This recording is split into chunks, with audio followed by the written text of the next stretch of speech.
Саламатсызбы? Эгер биздин каналда биринчи болуп жатсаңыз, подписаться кнопкасын басып, каналга катталып коюңуз. Мынакей бийликти басып алуу деген. Биз жана эл ынтымагынын балдары эмнеге камалганын билбейбиз. А бул жерде айдан ачык келип бийликти басып алабыз деп атат. Коркутуп алабыз деп атат. Баш ийдирип алабыз деп атат. Текебаевын сабасак, коркутсак, калгандары жөн эле кыңк этпей отуруп калат деп атат.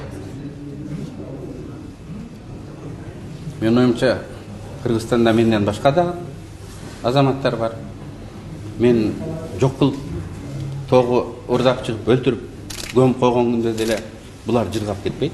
Булардын күнү мындан да тез эмес. Булардын ушул кезге чейинки жасаган иштерине бул дагы тиги күнөөлөрдүн үстүнө күнөө болуп кошулмак. Мынакей сабатсыз адамдардын сабатсыз башкарууусу. Адамды мындай тиги зордук зомбулук менен саясий көз карашынан баш тартырабыз деп атат. Шайлоонун жыйынтыгы бүт элек. Бектур, мен сага звонок кылдым го. Азыр келем деген. Ошондон кийин эле мындай бастап кирип келип калышты.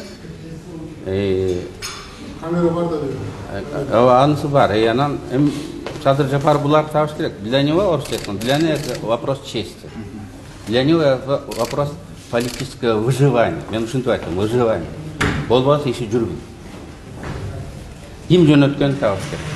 Токмоктон 4-5 автобус келди деп атат беле. Чүйдүн губернатору жөнөттү деп атат беле. Эртең-менден бери ушундай сөздөр болуп аткан. Билдиңиз беле ушундай сөздөр? Сөздөр болуп аткан. Топурак дрон чактысы тиги Борбордук шайлоо комиссиясынын алдында жүргөн, башкасы дагы борборду кантип жыйналып атат деген жерлер бар.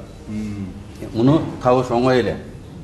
Камералар бардык жерден кайерден кирди, кайда жыйналды. Шаардын ичи камера.